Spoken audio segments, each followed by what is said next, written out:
All right. Welcome back to Vanessa's podcast. So, I have another poet, author, Yogesh Chandra, and he's here with me on Facebook recording because we were having technical difficulties. So, I'm gonna ask his question, and he's gonna record himself and answer me as we go. So, first of all, let me tell you a little bit. You can find his blog on his Amazon offer page, and you can find his very long descriptive biography that is reading diligently and very well. He has 2 books, and he is going to answer some questions. So I'm going to start by asking the first question.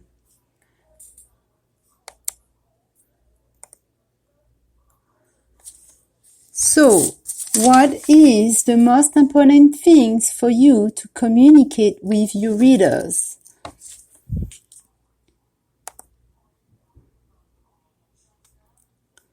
So now we wait, and he's going to come back with the answer. It's just going to take a few seconds probably. So while we wait, I'm going to read a little bit of his bio. First of all, his 2 books are named A Beautiful Poison and The Tragedy of Her Lives. And they're both $2.99. He has a pretty large following. People seem to really enjoy his poetry. Here's some of his blog post titles. I've been thinking about Alpha Centauri lately, closest star to Earth. What if we are wrong about her idea of beauty? Nobody to love, a poetic tale. Finding comfort in chaos. The day I become conventional, something inside me will die. Ifran Kane. Why do we have to battle with ourselves first? So those are very philosophical and down-to-earth, poetic type of blogs. So hopefully he's gonna answer faster. Otherwise, we're gonna have to keep on reading. So about Yogesh Chandra, the thought of writing has always fascinated me, which I pursued from an early age. It happens to be that our lives revolve around so many distinctive moments that require a little blend of silence poured with thoughts of undefined margins. I like the choice of words. The beginning phase is one of many which may convince you to let silence consume. I too have been its victim. However, as the days continue to progress, I seem to be filled with a vacuum of little hope that scream amidst the silence. At first it feels quite appealing. However, the question that continues to captivate my mind is the art of her life. I thought I should be writing all these precious thoughts and ideas in a piece of paper. So it happens to be that I start to pour my thoughts into writing which truth soothes the soul. It's pretty beautiful. So it's not answering and it's taking too long. So unfortunately, I'm not sure we're going to be doing it this way. I'm going to try one more question and see if he responds maybe. All right.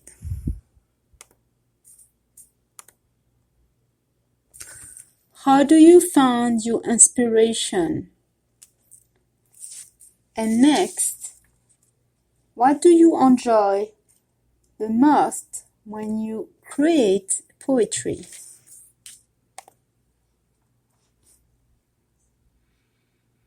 So, so I wanted him to read some of his poem. Let's see. But you can go and go find him on Amazon and read some, and I can just read a beautiful, pleasant sample book for you. And please make sure when you go and like and listen to all the other authors' episode, support them by either following them on Goodreads, on Amazon. That's the first step. The next step, you can share the post, if that's all you can do. Or you can buy the book for somebody, for a friend, or you can buy it for yourself, or you can, maybe order a free version of their books and then give them a review. All of those things are great way to show support. Or you can follow their blogs or the social media and comment. That also helps a lot.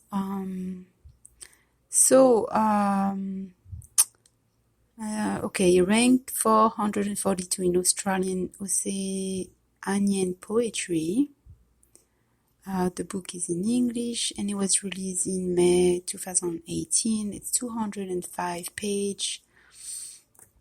A Beautiful Poison is an anthology of poems containing narrative, confessional poetry, and sonnet. The concept discussed in the book are of one that compulsively may be highly overlooked by the immediate society, as new rays of change tend to take place.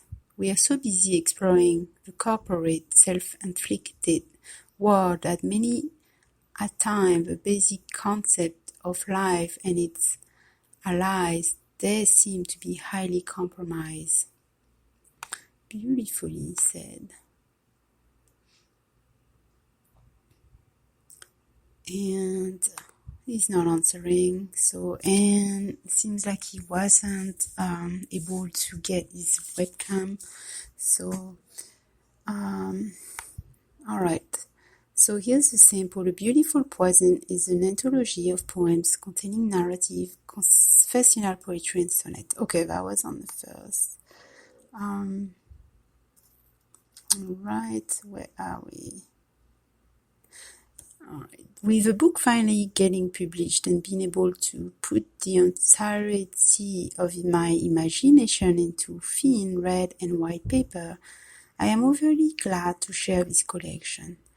The theory of life is that we are never at content with it, and if we are, it may be desperately circumstantial after all.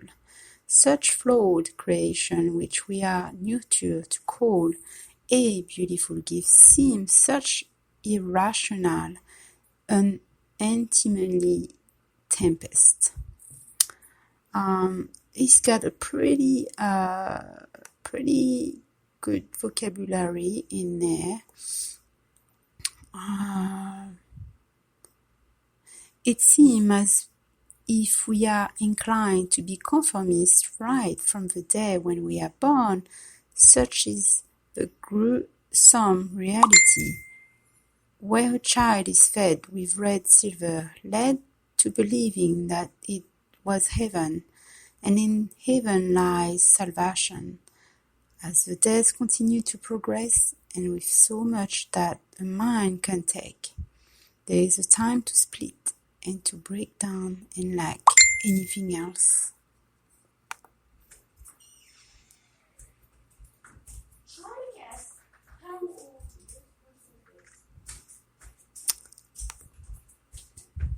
Try to guess.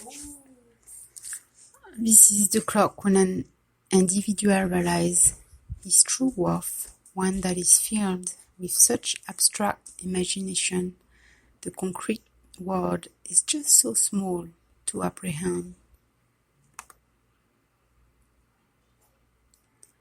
And so that just kind of gives you an overview of his work. So if you're interested, go check it out. And alright, let's see if we can get him still here.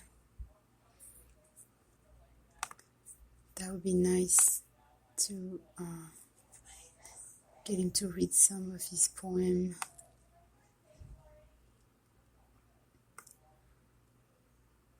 So please bear with me, everybody. I hope everybody's doing great on this Thursday afternoon, late evening for me.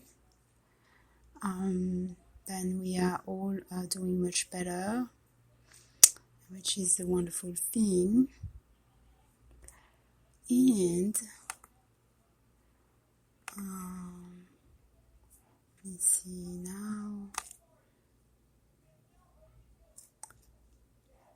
Let's see if I get some of his answer. Nope. I give it a chance. Alright, so the next book is called, and if you can just review it, helping out, that would be great.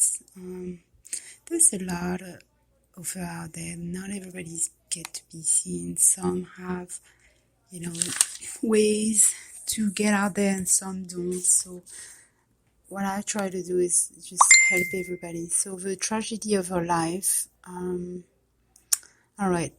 Here's the quick, simple description of this one. And life has so many things to offer. I write with the concept of eliminating thought, constraint, and pursuing life in an unending world. The tragedy for life will explore life previously undiscovered in the form of poetry. The book contains 200 poems, all of which depicting a different life of a person or a thing that could have been lived and understood. But the society has progressed to a state beyond repair. What we left with ourselves. I have attained my bachelor education from University of the South Pacific, and I am currently pursuing my postgraduate studies. Education has indeed played a significant role in shaping my days of tomorrow. I am like a mirror, still thinking that there is a leaf wanting to talk to me. The idea of writing it down comforts the arena of the unexplored. I have been brought up in Labasa, northern island of Fiji, with a family consisting of 7 persons, my 3 brothers, a sister, papa, and mother. Papa has died when I was 11, but I have the exquisite memory stored inside my mind like it was yesterday. A day in the life of a boy who does not know what is to happen next. So I sit and I think beside me. They are busy exploring the new life that has gotten into the society. There is a tree, my favorite tree, at the school. I will sit and listen to the infinite silence around me. Depression is also another factor, encouraging me to write and to never stop. Okay, I think we finally got him. So there he comes.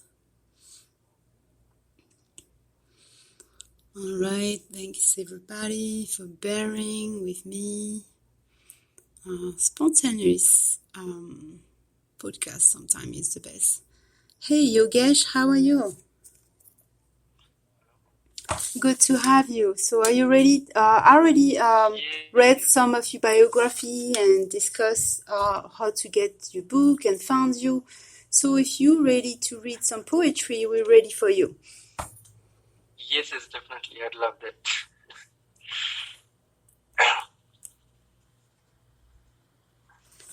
So whenever you're ready. Yes, I'm ready. Go ahead. So, I'll read my first one I have here. It's titled Love and Other Drugs. Okay. Yes, I think I wrote this last year. So I'll just read it out to you. So it goes. A recurring thought inside one's skin, partly grey and flecked